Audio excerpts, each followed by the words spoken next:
como descrever, como explicar um amor que vai de leste a oeste, nunca mais vai terminar. Tu me conheces bem, sabes quem eu sou. Não há como me esconder de ti, sempre sabes onde estou. É de coração tudo que eu fizer, num hino de louvor a Jesus de Nazaré.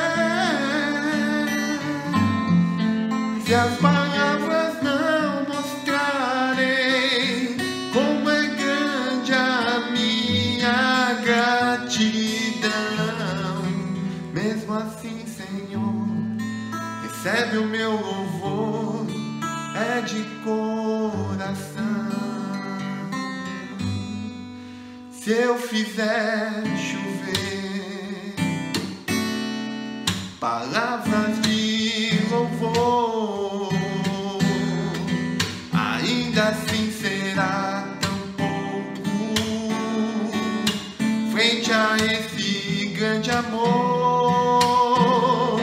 Por isso escute o pulsar do meu coração. És o caminho, a vida e a verdade, te dou minha gratidão. É de coração tudo que eu disser, num hino de louvor a Jesus de Nazaré. Se as palavras não mostrarem como é grande a minha gratidão, mesmo assim, Senhor, recebe o meu louvor, é de coração, é de coração. Tudo que eu disser,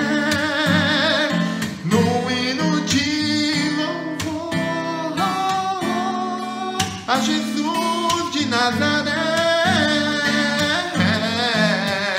Se as palavras não mostrarem como é grande a minha gratidão, mesmo assim, Senhor, recebe o meu louvor, é de coração. Mesmo assim, Senhor, recebe o meu louvor, é de coração. Mesmo assim, Senhor, recebe o meu louvor, é de coração.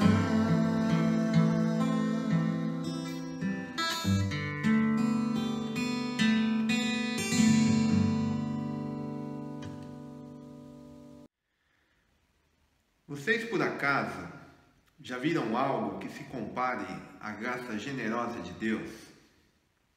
Ou à sua profunda sabedoria? É algo acima da nossa compreensão, que jamais entenderemos. Há alguém que possa explicar Deus? Alguém inteligente o bastante para lhe dizer o que fazer? Alguém que tenha feito a ele um grande favor ou a quem Deus tenha pedido conselho? Tudo dele procede. Tudo acontece por intermédio dele. Tudo termina nele. Glória para sempre. Louvor para sempre. Amém, amém e amém. Louvado seja Deus, meu irmão, minha irmã. Que bom que nós podemos estar mais uma sexta-feira aqui em culto de ensino juntos. Nós somos da Assembleia de Deus em Vila Nova Jerte. Quero agradecer ao nosso pastor presidente, pastor Eli Ramos dos Santos, por esse espaço, pela confiança. E é um momento que, nessa pandemia, né, irmãos, em que nós estamos afastados fisicamente, mas é uma forma de, por alguns minutos, nós estarmos juntos. Então, obrigado pela alegria da sua companhia, obrigado por você abrir aí a sua casa e para que a palavra de Deus chegue aí até o seu lar. Eu quero convidar você a fazermos uma oração. Hoje é um culto de ensino. Nosso evangelista Gilvan vai estar nos trazendo a palavra, continuando o ensino sobre a carta de Efésios. Então fique aí, não deixe de ficar até o final do nosso culto aí. Deus tem muito para falar conosco aqui nessa noite. Então te convido, se você puder, se junte a nós em oração. Pai, em nome de Jesus, obrigado pela vida, Pai. Obrigado, Senhor, porque o Senhor é tão bom, a sua misericórdia dura para sempre, Pai. Obrigado porque o Senhor tem cuidado de nós. Obrigado porque, apesar do caos que o mundo vem vivendo, Pai, o mundo tem passado, o Senhor tem cuidado, Senhor. Obrigado pela paz que excede todo entendimento. Obrigado porque o Senhor nos escolheu. Obrigado, Pai, porque como lemos aqui, como São Paulo disse, quem foi que deu primeiro ao Senhor para que do Senhor fosse recompensado? Ninguém. O Senhor nos amou primeiro, Pai, e nós somos gratos por isso.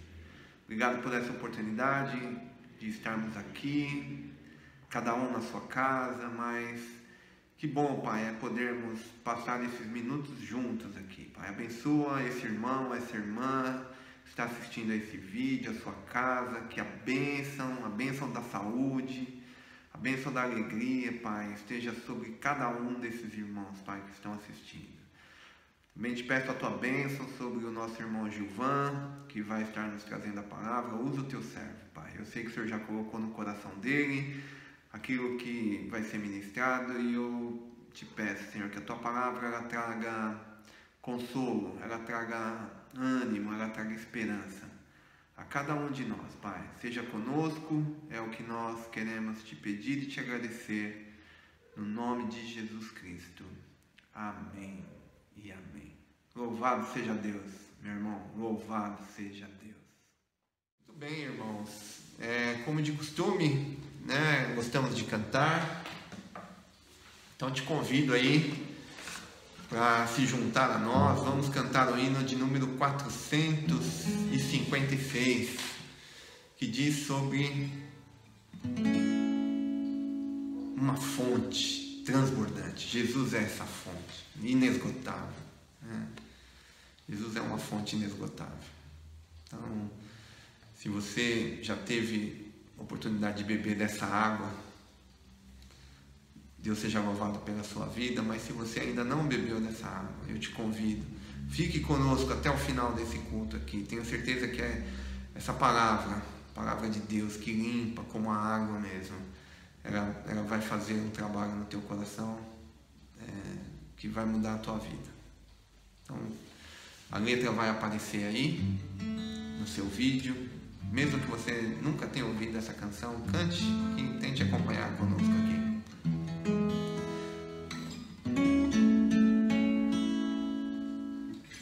Oh, que fonte transbordante, mais profunda que o mar, é de Deus o amor imenso que Jesus me veio dar. Ele me abriu a porta e me reconciliou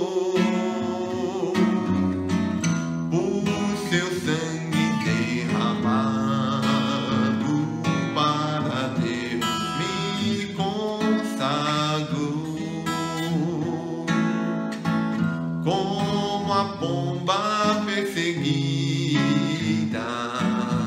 na cansada estava eu, mas Jesus jamais rejeita quem buscar abrigo seu. Ele me abriu a porta e me reconciliou. Por seu sangue derramado para Deus me consagrou. Graça abundantemente sobre mim já derramou.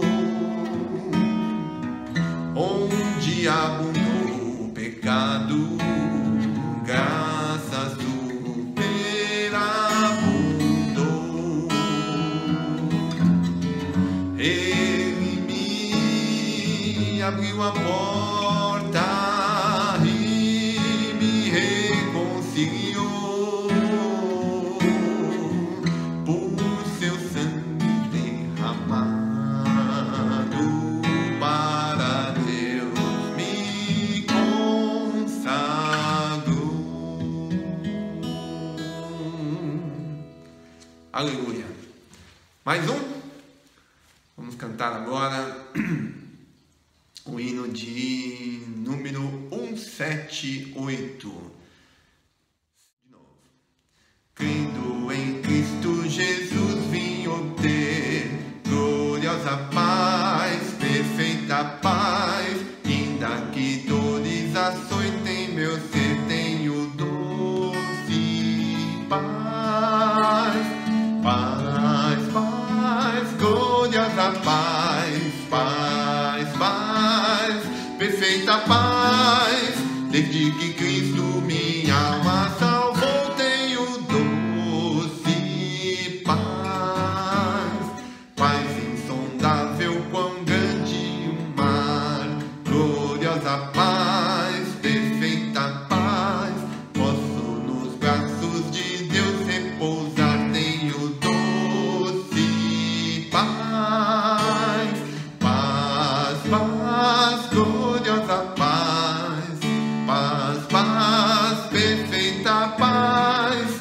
desde que Cristo minha alma salvou, tenho doce paz, paz inefável de Deus que faz bem, gloriosa paz, perfeita paz, que dá alento à alma também, tenho doce paz, paz, paz, gloriosa paz, paz, paz, perfeita paz, desde que Cristo minha alma salvou, tenho doce paz, e nos conflitos com o tentador, gloriosa paz, perfeita paz, tenho Jesus me fará vencedor, tenho doce paz, paz, paz, perfeita paz, paz, paz, gloriosa paz, desde que Cristo minha alma salvou, tenho doce paz. Aleluia. Glória a Deus. Então, que essa paz que excede todo entendimento guarde o seu coração. Com a palavra, nosso evangelista Gilvan. Olá, muito boa noite para você. Que a graça e a paz do Senhor Jesus seja sobre a sua casa, seja sobre a sua família.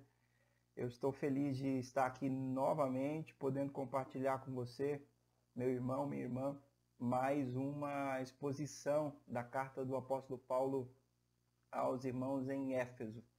E eu quero convidar você a abrir a sua Bíblia mais uma vez no texto de Efésios, capítulo 2, e nós vamos ler a partir do verso de número 11. Efésios, capítulo 2, a partir do verso de número 11.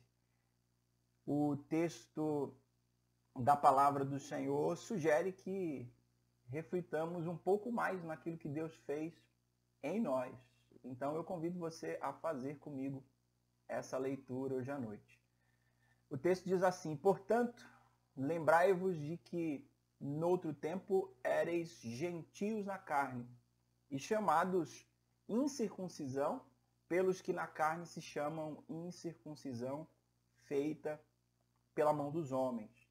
Que naquele tempo estáveis sem Cristo, separados da comunidade de Israel e estranhos às alianças da promessa, não tendo esperança e sem Deus no mundo.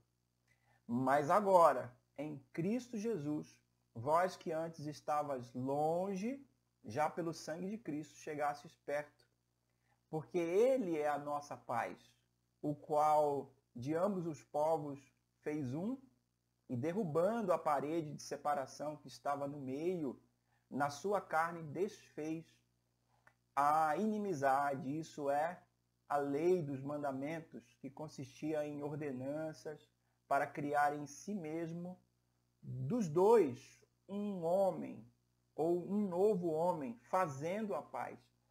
E pela cruz reconciliar ambos com Deus em um corpo, matando com ela as inimizades. E vindo ele, evangelizou a paz a vós que estáveis longe e aos que estavam perto, porque por ele ambos temos acesso ao Pai em um mesmo Espírito. Assim, já que não sois estrangeiros nem forasteiros, mas concidadãos dos santos e da família de Deus, edificados sobre os fundamentos dos apóstolos e dos profetas, de que Jesus Cristo é a principal pedra de esquina, no qual todo edifício bem ajustado cresce para templo no Senhor, no qual também vós, juntamente, sois edificados para a morada de Deus em espírito. Eu convido você a orar nesse momento, a pedir que o Senhor traga a sua luz, a sua graça, que Ele traga ao nosso coração a capacidade de entender o que as Escrituras estão nos afirmando hoje à noite. Vamos orar? Deus, nosso Pai, eu te agradeço por essa noite, por essa oportunidade. Eu te agradeço por esse tempo que o Senhor nos está proporcionando de meditar na Tua Palavra. Te agradeço pelo privilégio enorme que nós temos de conhecer-te, de conhecer a Tua Palavra, de saber a Tua vontade e de proclamar essa vontade a todos quantos queiram ouvir. Seja com cada um de nós nesse tempo, abra o nosso coração e permita que possamos ser edificados mais uma vez em nome de Jesus. Amém e amém. Queridos, nós vamos falar então a respeito do mais que Deus fez em nossas vidas, olhando para esse texto de Paulo aos Efésios. Você deve lembrar que nesse segundo capítulo da carta, Paulo vai mostrar implicações teológicas da obra da Trindade em nossas vidas. A obra regeneradora, transformadora, a obra assinada e selada pelo Espírito Santo que Deus fez em nós é algo que tem repercussões, é algo que tem implicações, e Paulo está mostrando muitas dessas implicações nesse segundo capítulo. E ele faz isso, como eu já afirmei para vocês semana passada, por contrastes, mostrando o nosso antigo estado e comparando esse antigo estado com o atual. Na primeira parte do capítulo, você deve lembrar, nos versos 1 a 10, ele mostrou que a obra graciosa de Deus em nós, realizada através daquele mesmo poder que ressuscitou Jesus Cristo dentre os mortos, por isso que Paulo vai dizer que nós ressuscitamos com Cristo. Esse poder que operou em nós também vivificou a cada um de nós e nos deu vitória sobre os nossos 3 grandes inimigos, a saber, o mundo, a carne e o diabo. E esse poder também nos abençoou para uma vida de boas obras, que Deus de antemão já havia preparado para que andássemos nela. Na segunda parte desse capítulo, o texto que eu acabei de ler para vocês, Paulo vai mostrar como Deus, através da obra de Cristo, uniu, juntou 2 povos que viviam em inimizade entre si. Paulo está falando aqui de judeus e de gentios. Deus une esses 2 povos e faz desses 2 povos um único povo, a saber, a sua igreja. E repare no texto que Paulo faz isso apresentando essa obra em 3 momentos distintos. Ele vai, em primeiro lugar, lembrar os gentios da igreja de Éfeso, e é claro, todos aqueles que tivessem contato com essa carta, da nossa antiga e terrível condição de separação do povo de Deus. Estávamos separados desse povo e também, é claro, do próprio Deus desse povo. Isso está contido aí nos versos 12 e 13. Ele apresenta ainda num segundo momento a nova condição desses mesmos gentios em Cristo. Eles estavam outrora separados, mas agora estão reconciliados. Isso está aí nos versos 13 a 18. E num terceiro momento, ele vai concluir essa fala ilustrando essa nova condição dos gentios, que se traduz em unificação, em unidade com o povo de Deus e com o Deus desse povo. Paulo vai ilustrar isso a partir de algumas imagens que estão presentes aí nos versos de número 19 a 22. De modo que, se a gente pudesse nomear cada uma dessas etapas, cada um desses momentos em que Paulo está expondo esse conteúdo, nós poderíamos chamar o primeiro momento de separação, versos de número 11, 12 e 13. O segundo momento nós poderíamos chamar de reconciliação, versos 13 e 18. E o terceiro momento, versos 19 a 22, nós poderíamos chamar de unificação. Então, Paulo fala da separação que os gentios experimentavam antes de conhecerem a Cristo. Paulo fala da reconciliação que Deus promoveu em Cristo Jesus, de nós para com os outros, judeus, gentios. E Paulo vai falar também de unificação.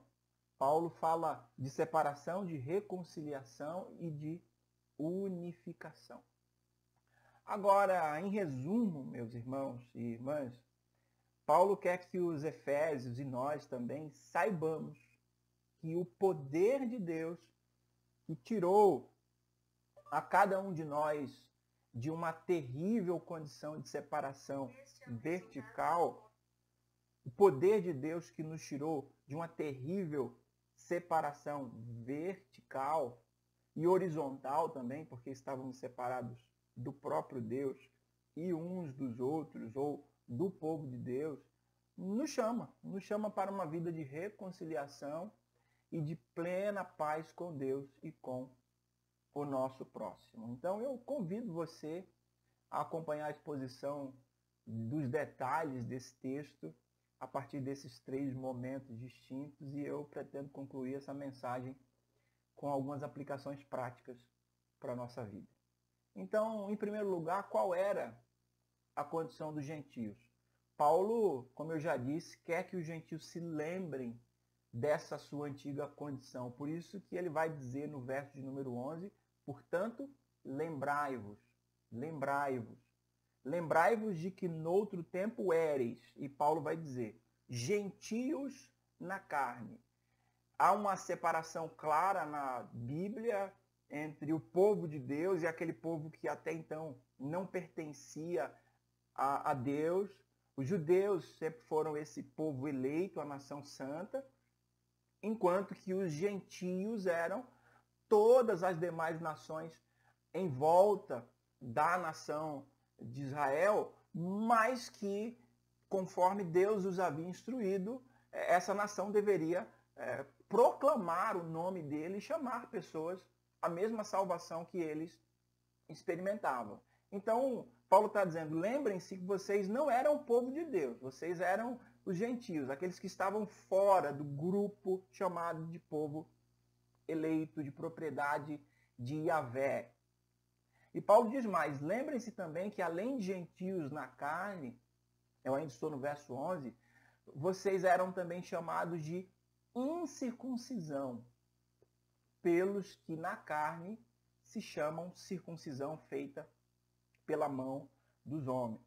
Paulo também quer que os gentios se lembrem que eles não pertenciam ao povo de Deus por não guardarem o pacto da circuncisão.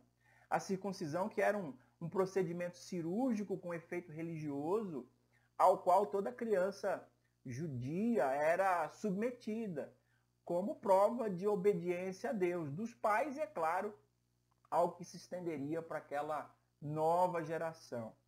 Então, Paulo fala disso, mas prossegue para citar uma lista que retrata o antigo estado desses gentios, que também era o meu e o seu antigo estado. Ele diz, lembrem-se disso, vocês sofriam pelo fato de não serem o povo de Deus, vocês eram gentios na carne. Lembrem-se que vocês eram chamados incircuncisão, pelos que na carne se chamavam circuncisão feita pela mão dos homens, e aí está embutido um certo elitismo religioso, um olhar de cima para baixo da parte dos judeus para com os gentios. Mas Paulo prossegue e diz, lembrai-vos também que naqueles tempos vocês estavam sem Cristo, vocês estavam separados da comunidade de Israel, vocês eram estranhos às alianças da promessa, eu estou lendo o verso 13, vocês não tinham esperança e estavam sem Deus no mundo. Veja que triste estado era esse estado dos gentios. Esse retrato, ele é um retrato perfeito da nossa antiga condição. Antes de nós recebermos Jesus como nosso Salvador pessoal, nós estávamos sim separados da comunidade de Deus. Nós éramos sim estranhos às promessas de Deus. As promessas não diziam respeito a mim, porque eu não tinha um pacto com esse Deus. E é claro, não tendo um pacto com esse Deus, não podendo usufruir das promessas de Deus, inclusive aquela que talvez seja a maior de todas, aquela que nos promete a vitória sobre o nosso maior inimigo, a morte. Nós estávamos também sem esperança. E é claro, estávamos sem Deus no mundo. Estávamos num ambiente extremamente hostil, sem nenhuma proteção, sem nenhuma segurança, sem nenhuma certeza. Esse era o retrato desolador da nossa antiga condição. E esse é, querido irmão e irmã, o retrato desolador da vida de todos aqueles que não têm Jesus como Salvador de suas vidas. Talvez você esteja acompanhando essa mensagem e esteja dizendo assim, esse é o retrato da minha vida, eu me sinto assim, eu sinto que as promessas de Deus não dizem respeito à minha vida, eu sinto que eu não faço parte do povo de Deus, eu sinto que eu não tenho esperança, eu não tenho Deus nesse mundo. Se você se vê dessa forma, se você não conhece Jesus e por isso não tem esse relacionamento com Ele, com Deus, eu tenho uma boa notícia para você, meu amigo, minha amiga. Ele está chamando você. Ele veio, aleluia, até você através dessas palavras para te convidar a essa vida de relacionamentos restaurados com Ele, com o povo de Deus, com o povo da aliança. Ele quer colorir a sua vida e fazer a sua vida, da sua vida, um poema divino. Creia nele, entregue-se a ele e ele mudará a sua história. E se você diz assim, mas quem é ele? Ele é o pão da vida, conforme o Evangelho de João. Ele é a porta, ele é a luz do mundo. Ele é o caminho, a verdade e a vida. Ele é o bom pastor, ele é a videira verdadeira. Ele é a ressurreição e a vida. É por isso que você pode, sem medo algum, entregar-se a ele hoje. nesse momento que você está escutando essa palavra, crendo que ele vai te receber, ele vai te abraçar, ele vai te acolher, ele vai mudar esse triste retrato da sua vida. Mas, queridos, Paulo fala dessa antiga condição como que querendo gerar em nosso coração gratidão, é óbvio. Paulo, ele não para aí, ele tem um mais agora em Cristo Jesus, no verso 13. Mais agora em Cristo Jesus. Ele cinge um antigo momento de separação para falar, em segundo lugar, de um momento de reconciliação. Então, qual é essa nova condição dos gentios? Nós fomos reaproximados uns dos outros e reaproximados do próprio Cristo, conforme o verso de número 13. Vós que antes estáveis longe, já pelo sangue de Cristo chegastes perto. É isso que diz aí o verso de número 13. O instrumento que possibilitou essa reaproximação foi o sangue de Jesus. Foi o sangue que me deu o acesso. Portanto, a minha salvação, ela sim teve um preço. Embora a nossa salvação nos tenha sido oferecida gratuitamente, generosamente por Deus, por sua graça, por sua benignidade, por sua bondade, para o louvor da sua glória, a nossa salvação não foi de graça. Ela teve um alto preço. Nós, quando estamos nas nossas celebrações, cantamos um cântico que diz: eu sei que foi pago um alto preço para que contigo eu fosse um, meu irmão. Quando Jesus derramou sua vida, ele pensava em ti, ele pensava em mim, ele pensava em nós. Esse cântico fala do sangue derramado que nos une ao próprio Cristo e uns aos outros. Então, aquilo que no Antigo Testamento manifestou-se na forma de o sangue de muitos animais oferecidos no tabernáculo, não pôde fazer pela humanidade ou por quem quer que seja o que o sangue de Jesus, o sangue do Cordeiro de Deus que tira o pecado do mundo e o faz de forma definitiva, fez pela igreja e continua fazendo por todo aquele que nele crê. Esse sangue, ele satisfaz a exigência da lei de Deus que diz que toda alma que pecar, essa morrerá. Mas o fato é que Jesus nunca pecou. E ele derramou a sua vida. E ele morreu a minha morte. Ele assumiu o meu lugar, o justo pelo injusto. Agora, crendo em Jesus, eu posso me reaproximar de Deus pelo seu sangue derramado.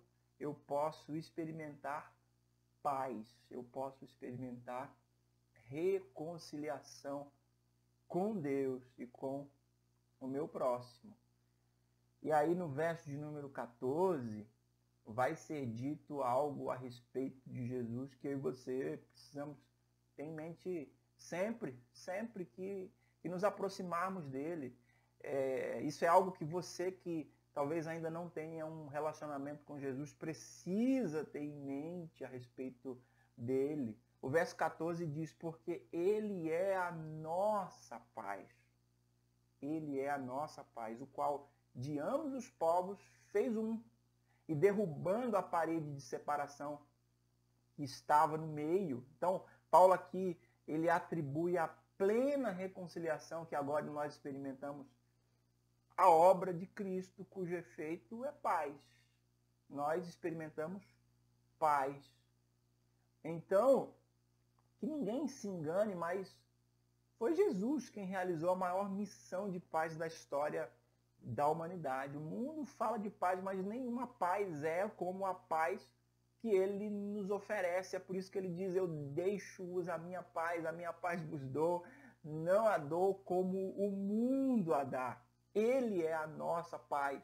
O verso de número 14 está dizendo isso claramente. Jesus Cristo é a nossa paz. E não apenas a nossa paz, mas no verso 15 está dito que ele fez a paz. Quando Jesus desfaz a lei dos mandamentos e ordenanças, e por causa desse desfazimento ele cria dos dois povos um único povo, ele está fazendo a paz, ele está instituindo a paz. A lei, queridos, que deveria ser um instrumento de guia, de orientação a respeito da vontade de Deus, em certo momento na nação de Israel tornou-se um instrumento de guerra e de conflito, porque aqueles que guardavam a lei olhavam para aqueles que não guardavam a lei com desdém e não com misericórdia, a ponto de proclamar a salvação e a lei desse Deus para que eles pudessem guardá-la e obter esse estreitamento do relacionamento com Deus. Mas agora Cristo vem, ele abole a lei que era esse instrumento de divisão é desfeita na carne de Cristo, no seu corpo partido, no seu sangue derramado, e isso agora não tem mais efeito para impedir o meu caminhar em unidade. O verso 16 diz que pela cruz ele reconciliou judeus e gentios com Deus em um corpo, o seu corpo, a saber, a sua igreja. A cruz é, portanto, querido irmão, irmã, querido amigo, um instrumento de reconciliação vertical, porque nos permite um novo e vivo e único acesso a Deus, mas também é um instrumento de reconciliação horizontal, ao passo que restaura o meu relacionamento com o próximo. Mas perceba ainda, Jesus não é apenas a nossa paz, ele não apenas fez a paz, mas o verso 17 vai dizer também que ele evangelizou a paz. Ele anunciou a boa notícia de paz. E vindo ele, evangelizou a paz a vós que estáveis longe, isso é, os gentios, e aos que estavam perto, os judeus, por serem a nação de Deus. E o verso 18, queridos, fala que Deus conclui essa obra reconciliando esses dois povos com ele mesmo, porque por ele ambos temos acesso ao Pai em um mesmo Espírito. A cruz de Cristo produz reconciliação vertical de nós para com Deus, reconciliação horizontal de nós para com o nosso próximo, seja ele gentio, seja ele judeu, enfim. Mas, em terceiro lugar, como é que Paulo ilustra essa unificação de judeus e gentios promovida pelo próprio Cristo? Notem que nos versos 19 a 22 ele vai usar aí algumas imagens para falar dessa reconciliação. A primeira dessas imagens é a ideia de pátria. Verso 19. Assim que já não sois estrangeiro, nem forasteiro, mas concidadãos dos santos. Paulo usa essa ideia de pátria para dizer que nós, os gentios, não precisamos nos sentir mais excluídos do relacionamento com Deus. Nós não precisamos mais nos sentir excluídos do relacionamento com o povo de Deus, porque Deus fez de todos os povos o seu povo. Deus não é mais o Deus exclusivo de uma nação, ele é um Deus universal, um Deus de todas as nações. Paulo usa essa ideia de pátria, mas usa também uma ideia de família. No verso 19, a parte B, vocês são concidadãos dos santos e da família de Deus. Vocês pertencem à família de Deus. Você já imaginou, querido, privilégio que isso representa? Nós somos da família de Deus, nós somos filhos de Deus, nós temos agora a possibilidade de manifestar a natureza de Deus. Eu não sei se eu estou falando para você e você, de repente, é pai, certamente há pais me ouvindo nessa hora, e você deve se sentir alegre como eu quando você vê o seu filho pequeno caminhando e repetindo ações atos que você manifesta na sua vida. Ele manifesta características que são suas, que ele está vendo em você. Meu filho Miguel, por exemplo, de 5 anos, faz algumas coisas que me deixam profundamente alegre, contente e me fazem pensar que nós estamos acertando e ensinando a criança no caminho que deve andar, para que mais tarde não venha a desviar-se desse caminho, conforme a palavra de Deus nos orienta. Mas esse relacionamento no nível humano, ele nos ajuda a entender o nosso relacionamento e o nosso pertencimento à família divina. Quando eu ando, quando eu caminho, quando eu me manifesto em minhas decisões na vida e pela vida, as pessoas precisam ver Cristo em mim, querido irmão, irmã. As pessoas precisam ver Cristo em você, para que tenham certeza que você faz parte da família de Deus. Mas perceba aí, ainda nesses versos 19 a 22, Paulo vai falar de como essa unificação se manifesta a partir de uma terceira imagem. Ele falou de pátria, de família, mas fala também da imagem de um edifício. Ele fala isso mais precisamente nos versos 20 a 22, onde ele diz: edificado sobre os fundamentos dos apóstolos e dos profetas, de quem Jesus Cristo é a principal pedra de esquina, no qual todo edifício, ele usou a palavra aqui, ó, edificado, a primeira palavra no verso 20, no qual todo edifício bem ajustado cresce para templo santo no Senhor, no qual também vós juntamente sois edificados para a morada de Deus em espírito. Nós somos, portanto, uma nação de Deus, nós somos, portanto, uma família de Deus, a família de Deus, e estamos edificados em Deus, através de Cristo Jesus, sobre o alicerce, né? Um edifício tem um alicerce sobre o fundamento dos apóstolos e dos profetas. Nós somos, finalmente, edifício, casa espiritual para a habitação de Deus na pessoa do Espírito Santo. É interessante ver algumas pessoas orando em alguns momentos, dizendo assim: Senhor, vem sobre mim, que o teu Espírito seja sobre mim. E essa é uma oração sincera, verdadeira, mas ela parece também desconsiderar um fato importantíssimo, que o Espírito Santo mora em mim, ele mora em você.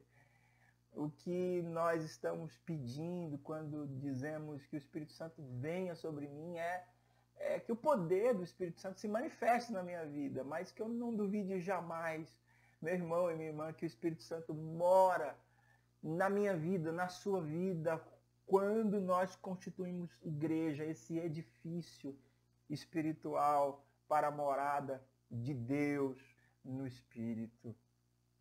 Assim sendo, meu irmão e minha irmã, nós podemos concluir essa mensagem com alguns princípios, com algumas lições que podem ser elencadas desse texto.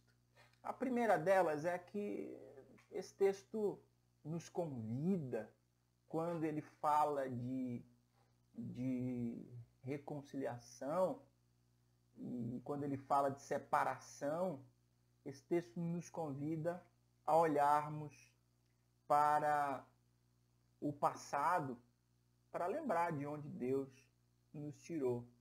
Nós precisamos olhar para trás de vez em quando, sim, e não para nos sentirmos culpados, não para nos deixarmos afetar pelo nosso passado longe de Deus. Nós precisamos olhar para trás para lembrar que Ele perdoou os nossos pecados na cruz de Cristo. Nós experimentamos perdão, nós experimentamos reconciliação. Precisamos olhar para trás não para expor orgulhosamente o quanto nós andávamos em trevas. Aliás, essa é uma prática muito comum nos nossos dias e até certo ponto valorizada. Há pessoas que falam do seu passado falam da sua trajetória longe de Deus com um certo orgulho, com uma certa vaidade de que tenha sido tão terrível, de que tenha sido tão usado por Satanás. Nós não precisamos visitar o nosso passado nesse sentido. Há coisas que devem ficar lá no passado, encerradas, e nem precisam ser compartilhadas. Mas nós devemos olhar para trás, meditar no nosso coração e reconhecer a bondade, a graça, a misericórdia de Deus que foi estendida para conosco, a mão do Senhor que foi estendida para conosco, nos resgatando de um poço terrível de pecados. E quando você olhar para trás, meu querido irmão, minha querida irmã, quando você olhar para trás e reconhecer que a sua vida tem experimentado mudanças, transformações, que você possa celebrar a salvação gloriosa do Senhor e saber que você já caminhou mais para frente do que para trás, agora não faz sentido algum desistir, continue avançando. Eu sei que o mundo nos envolve tantas vezes em tentações, em opressões, em dificuldades, mas não desista, meu amado irmão, minha amada irmã. Por mais que as coisas sejam difíceis, lembre-se, em nome de Jesus, da graça maravilhosa do Senhor que já te alcançou, e ela é poderosa para te alcançar, ainda que você esteja tropeçando em sua caminhada. A mão de Deus vai estar estendida para te levantar em nome de Jesus. Então, olhe para o passado para lembrar de onde Deus tirou você essa manhã. Paulo sugere isso nesse texto.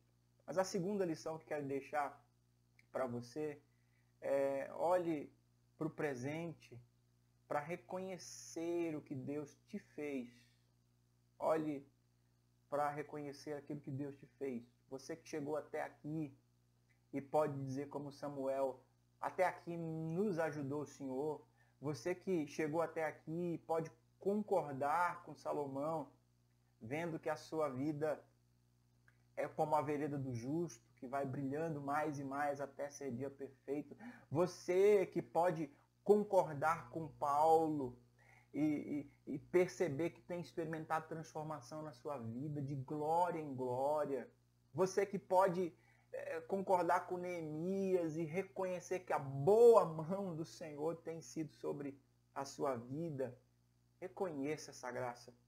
Reconheça a misericórdia dele. Reconheça o que Deus fez por você e celebre isso com gratidão, com louvor, com júbilo, porque só Ele poderia fazer isso por você. Você jamais conseguiria sair dessa condição de pecado e de separação que você viveu outrora sozinho. Não sem razão, Paulo vai dizer que ele nos ressuscitou. Em outras palavras, nós estávamos mortos. E um morto nada pode fazer por si mesmo. Mas a bondade de Deus nos alcançou. Aleluia. A bondade de Deus nos alcançou. A graça de Deus nos alcançou. Aleluia.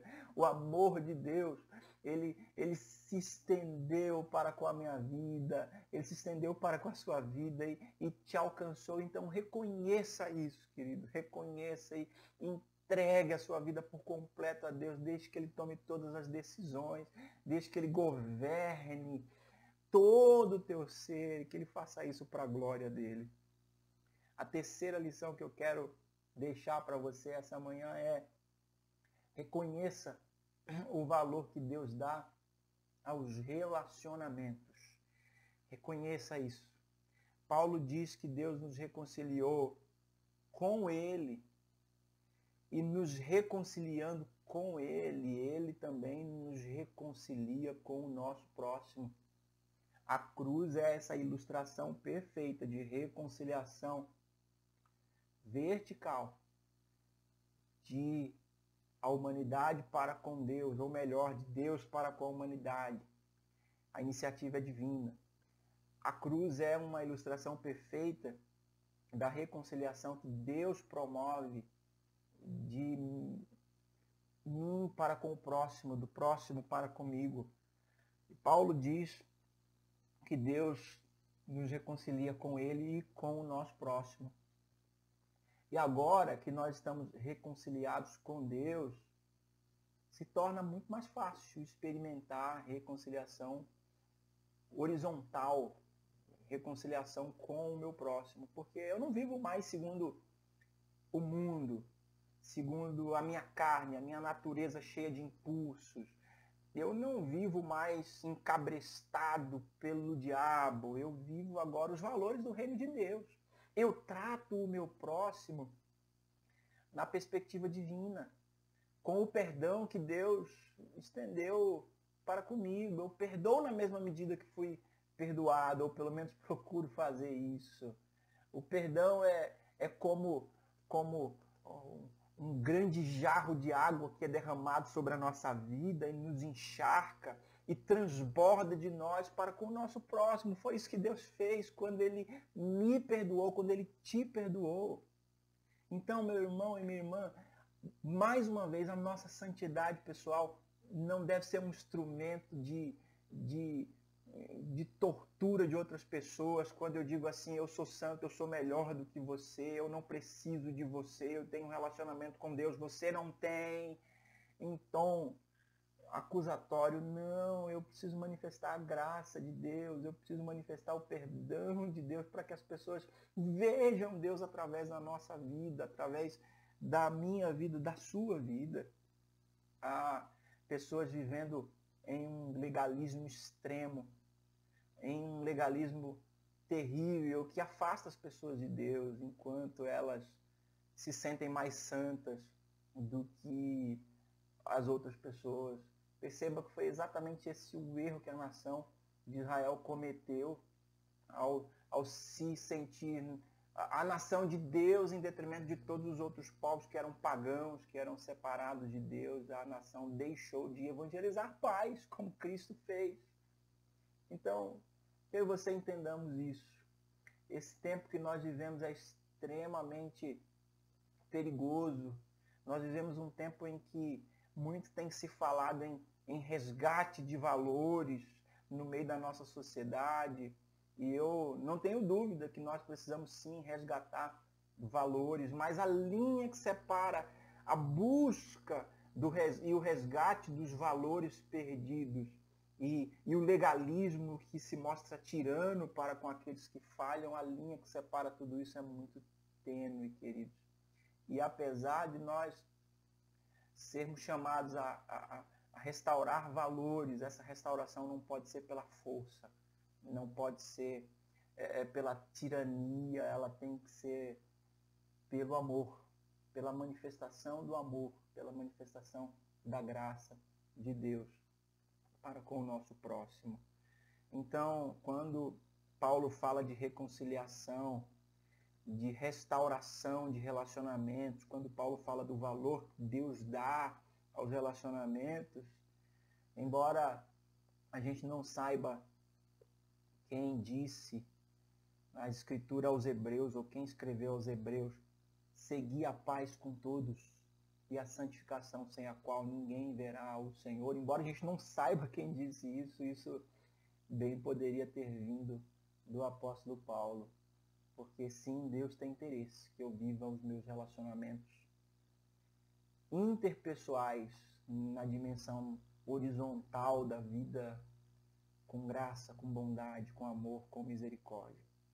A quarta lição que eu quero compartilhar com você e concluir aqui a minha mensagem é um chamado que esse texto nos traz a reconhecer o valor que a igreja tem no plano salvador de Deus.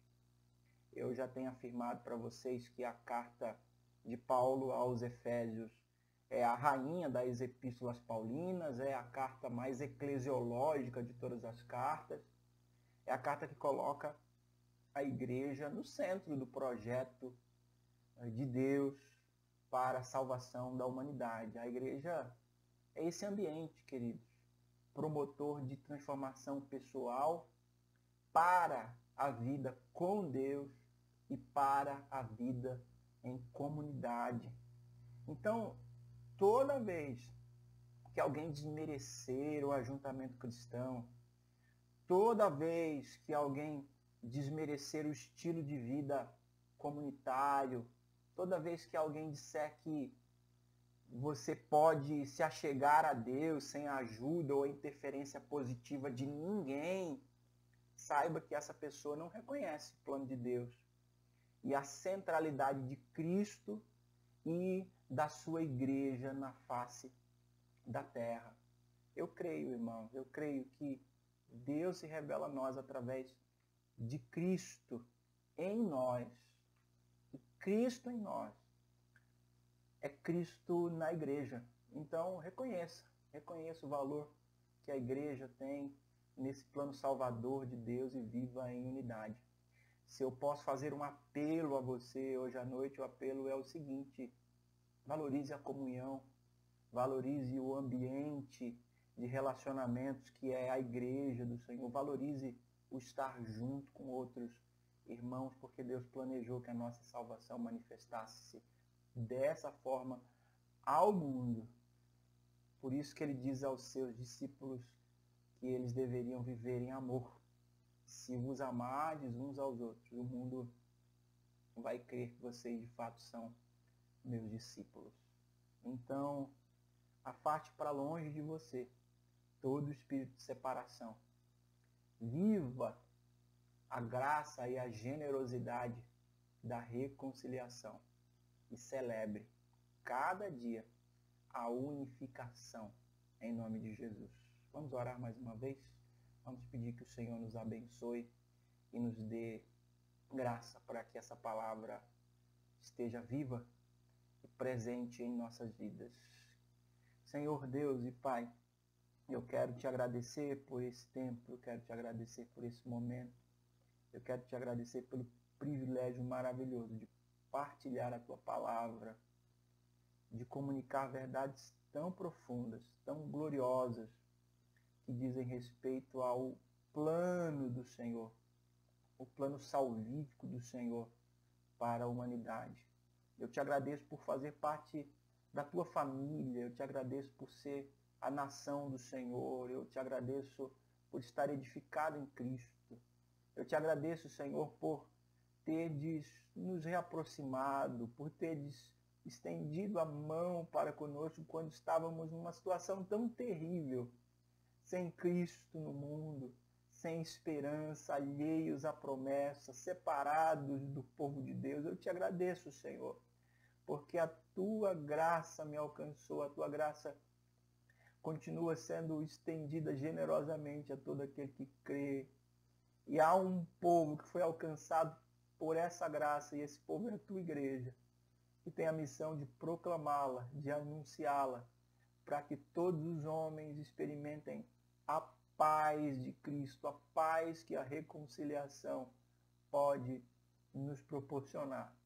Eu peço que o Senhor aplique essa palavra ao nosso coração, nos ajude a reconhecer com gratidão de onde o Senhor nos tirou, nos ajude a reconhecer a sua bondade, nos ajude a entender o valor que o Senhor dá aos relacionamentos, nos ajude a entender o custo dessa salvação, o alto preço que foi pago na cruz do Calvário, o seu sangue derramado. Me ajude, Senhor, a celebrar a vida em unidade na tua igreja e a mostrar para outros o valor que esse estilo de vida tem para o Senhor. E mais do que isso, o valor que ele agrega à nossa vida, em nome de Jesus. Eu oro e eu te agradeço. Que o amor de Deus, o nosso Pai, a graça do nosso Senhor e Salvador Jesus Cristo, a comunhão e as consolações do Espírito Santo, seja com você, em nome de Jesus. Amém e amém.